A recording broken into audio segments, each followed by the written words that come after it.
Hello बच्चों, आप सभी का स्वागत है आसाम बोर्ड यूट्यूब चैनल पे। आज हम लोग क्लास 6 का लेसन नंबर 7 डिस्कस करेंगे। इसका नाम है Assam climate, natural vegetation, wild life and agriculture. इस क्लास के अंदर और इस चैप्टर के अंदर हम लोग मेन क्या जानेंगे? To have an idea about climate of Assam, Assam का क्लाइमेट के बारे में हम लोग जानेंगे।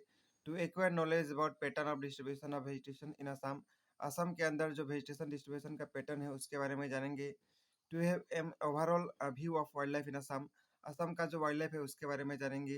To consider natural vegetation and wild life as a resource, natural vegetation और wild life as a resource में कैसे काम करता है और उसका क्या नीड है उसको बचाने में, यानी सेव करने का क्या जरूरी है, क्यों सेव करना चाहिए उसको भी जानेंगे। To understand the relationship between climate and agriculture in Assam, हम लोग जानेंगे लास्ट में क्लाइमेट और एग्रीकल्चर इन असम के बीच में रिलेशन क्या है जानेंगे। सबसे पहले आपके सामने एक यहाँ पे डायग्राम दिया है, डायग्राम नहीं है, जस्ट दो बॉक्स बनाया गया है। एक डेट दिया है 29 नवंबर 2009 और दूसरा में डेट दिया है 30 नवंबर 2009। सबसे पहला में स्काई कंडीशन दिया है, नेक्स्ट में रिलेटिव ह्यूमिडिटी दिया है, रेनफॉल दिया है, विंड दिया है, उसके बाद टेम्परेचर दिया है गुवाहाटी का, जोरहाट का, धुबरी का। उसी प्रकार नेक्स्ट बॉक्स में स्काई दिया है, ठीक है। उसके बाद इसका रिलेटिव ह्यूमिडिटी दिया है, उसके बाद विंड दिया है, रेनफॉल दिया है, नेक्स्ट टेम्परेचर्स दिया है, हाईएस्ट और लोएस्ट गुवाहाटी, जोरहाट और धुबरी। देख सकेंगे दोनों के अंदर कुछ ना कुछ अलग है, चाहे टेम्परेचर में हो, चाहे रेनफॉल में हो, चाहे विंड में हो, ठीक है। तो कुछ ना कुछ इसमें क्या है, चेंजेस है। इसमें क्या चेंजेस है वो नीचे में दिया है।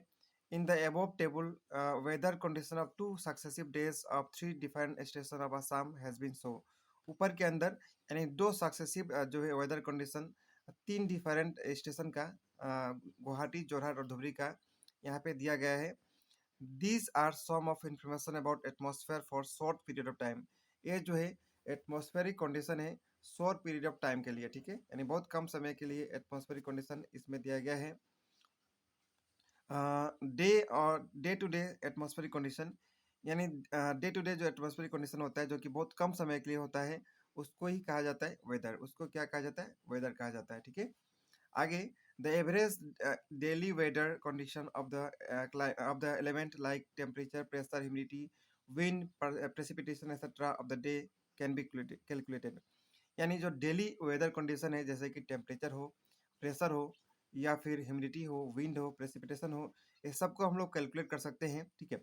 Based on such average condition, इसी एवरेज कंडीशन को बेस करते हुए weather forecasting for future of और नेक्स्ट डेज में बी मेड। इसी पे बेस करके जो वेदर फोरकास्टिंग होता है वो कैलकुलेट किया जाता है, ठीक है। यानी नेक्स्ट अपकमिंग डे में क्या हो सकता है, जैसे कि असम में फ्लड आता है तो इसी बेस को मानते हुए वेदर कंडीशन फोरकास्ट किया जाता है। You might have notice in the media like television, radio, newspaper etcetera forecasting about daily. यानी हम लोग देखे होंगे, आप सभी भी देखे होंगे, रेडियो के अंदर, टीवी के अंदर वेदर फोरकास्ट जो है अलग अलग समय में दिया जाता होगा, ठीक है। नेक्स्ट पेज में, पेज नंबर 56 में आप लोग भी टर्न कर लीजिए। Weather, the average weather condition of a place और a region for a minimum 50 days is term as climate of that area. यानी एवरेज वेदर कंडीशन जो है किसी भी प्लेस या रीजन का मिनिमम कितना दिन, 50 डेज का जो है कंडीशन है उसको ही कहा जाता है क्लाइमेट। उस एरिया का क्लाइमेट कहा जाएगा। तो मिनिमम कितना होना चाहिए? 50 ईयर्स, 50 ईयर्स, 50 डेज नहीं, 50 ईयर्स, ठीक है। Therefore, weather is atmospheric. Therefore, weather is the atmospheric condition of the specific place। इसीलिए वेदर जो है स्पेसिफिक प्लेस का एटमॉस्फेरिक कंडीशन होता है of specific day, week, month. यानी स्पेसिफिक डे का हो सकता है, वीक का हो सकता है, या फिर मंथ का हो सकता है etcetera. While on other hand climate क्या है? Average weather condition of a place for minimum 40 to 50 years. लेकिन यहीं पे क्लाइमेट क्या है? एवरेज वेदर कंडीशन है, मिनिमम कितना, 40 से 50 ईयर्स तक। तो दोनों के बीच में यदि एग्जाम में डिफरेंस भी आएगा तो आप आसानी से लिख सकते हैं। नेक्स्ट आप सभी के लिए एक एक्टिविटी दिया है। इस एक्टिविटी में आप सभी को ऑब्जर्वेशन करना है, day time observation. Have you felt more temperature today और स्टडे, यानी आज गर्म है या पहले गर्म था। स्काई कंडीशन बताना, ऐसा स्काई का कंडीशन कैसा है, क्लाउडी है या क्लियर स्काई है। उसके बाद प्रेजेंट सनलाइट के बारे में बताना है। उसके बाद नेक्स्ट आप सभी को विंड कंडीशन के बारे में बताना है। उसी प्रकार डायरेक्शन के बारे में बताना है। ये एक्टिविटी आप सभी लोग ऐसे कर सकते हैं सिंपली, इसमें कुछ खास दिया नहीं है। नेक्स्ट दिया है, do you think that any relationship between weather and climate, weather और क्लाइमेट के बीच में रिलेशन है? बिल्कुल है, क्योंकि हम लोग अभी डिस्कस किए थे ऊपर में। क्लाइमेट जो होता है बहुत लॉन्ग टर्म के लिए होता है और वेदर जो है बहुत शॉर्ट टर्म समय के लिए होता है। एक दिन के लिए हो सकता है, या फिर वीक के लिए, या फिर मंथ के लिए, ठीक है। आगे चलेंगे। नेक्स्ट जो टॉपिक है हमारा क्लाइमेट ऑफ असम। असम का क्लाइमेट के बारे में हम लोग डिस्कस करेंगे। वैसे असम का क्लाइमेट तो हर समय चेंज ही होते रहता है, कभी फ्लड आता है, कभी क्या होता है। फिर भी यहाँ क्या दिया देखते हैं बुक्स के अंदर, आप लोग भी देखिए। The climate of a place is dependent on its location, यानी किसी भी प्लेस का क्लाइमेट जो है उसका लोकेशन के ऊपर डिपेंड करता है। Distance from the equator, equator से कितना डिस्टेंस है उसके ऊपर जो है। इक्वेटर के बारे में आप लोग जाने होंगे, पिछला चैप्टर में हम लोग डिस्कस कर चुके हैं। Physiography, attitude from the sea level, distance from sea, slope of the land, prevailing wind, present of the forecast, यानी ये सब चीज़ के ऊपर क्लाइमेट जो है किसी भी प्लेस का वो डिपेंड करता है। Because of the influence of all this factor, इसी फैक्टर का इन्फ्लुएंस के कारण there is difference in climate of Assam. इसीलिए क्लाइमेट डिफरेंस असम में या फिर बाकी इंडिया का जो अलग अलग प्लेसेस है वहाँ देखने के लिए मिलता है। कौन कौन सा फैक्टर है यहाँ फैक्टर में आप सभी को दिया गया है। Distance from the equator, physiography, attitudes from the sea level, distance from sea, slope of the land, ये सब जो है फैक्टर है जिसके कारण जो है असम का क्लाइमेट या फिर बाकी जो जगह का क्लाइमेट है वो अलग अलग होता है। लेट्स नो में एक चीज़ दिया है उसको भी देखना जरूरी है, क्योंकि ये बहुत इंपॉर्टेंट होता है, एग्जाम में यहाँ से भी क्वेश्चन बन जाता है। आप सभी को यहाँ का जो बॉक्स में दिया है इसका नॉलेज भी होना बहुत जरूरी है। क्या दिया है, let us know, due to influence of some of the climatic factor, यानी कुछ इंपॉर्टेंट इन्फ्लुएंस के कारण, क्लाइमेटिक फैक्टर इन्फ्लुएंस के कारण थार जो कि कहाँ पे, राजस्थान में, is a desert, Thar Rajasthan में जो है और डेजर्ट इसलिए क्योंकि वहाँ का क्लाइमेटिक कंडीशन अलग है। जैसलमेर भी हो या फिर बीकानेर हो राजस्थान में, वहाँ पे बहुत गर्म होता है, इसी के कारण। On other hand Dras, Kargil etcetera in Jammu and Kashmir are very cold, लेकिन वहीं पे देखेंगे कारगिल हो या फिर द्रास जो जम्मू एंड कश्मीर के अंदर हो, वहाँ बहुत ज़्यादा ठंडा होता है।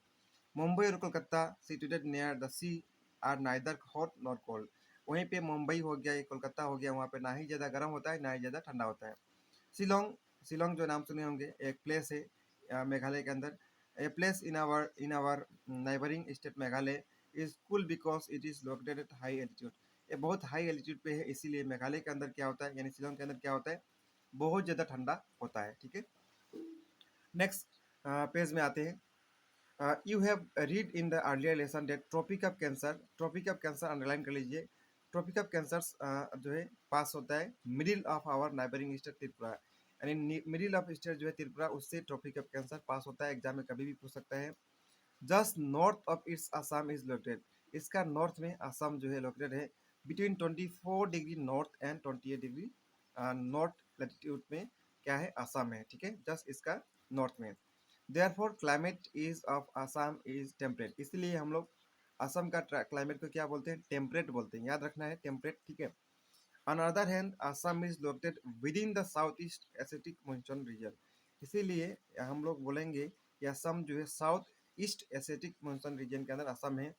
Influence tropical monsoon climate in is observe here, इसलिए ट्रॉपिकल मॉनसून देखेंगे, फ्लड वगैरह जो आता है, ट्रॉपिकल मॉनसून यहाँ पे देखने के लिए मिलता है। दस influence of south western monsoons, north eastern monsoons, winds, hills, plateau and mountain surrounding the three sides of the state, इस स्टेट को तीन साइड में से क्या है, साउथ वेस्ट मानसून गिरा हुआ है, नॉर्थ ईस्ट मानसून गिरा हुआ है, या फिर हिल्स प्लेटो गिरा हुआ है। Wetland etcetera has given in the specific time of the climate of Assam, यानी वेटलैंड हो या फिर स्टेट तीन साइड से जो गिरा हुआ है वो सब जो है अलग अलग क्लाइमेटिक टाइप असम को देता है। मैप में भी देख सकेंगे ये जो है नीचे में सबसे दिया होगा आपका साउथ वेस्ट मानसून दिया है, ये इस साइड में अरेबियन सी है, इस साइड में बे ऑफ बंगाल है, इधर म्यांमार है, ये रहा असम। ठीक है, ऊपर में आप सभी को मिलेगा हिमालय माउंटेन, और लेफ्ट साइड में मिलेगा आप सभी को पाकिस्तान, सबसे ऊपर में टॉप पे मिलेगा चाइना, उसके बाद तिब्बत, आजकल तो तिब्बत जो है चाइना का ही पार्ट है जैसे कि बोला जाता है। सबसे नीचे मिल जाएगा आप सभी को इंडियन ओशन।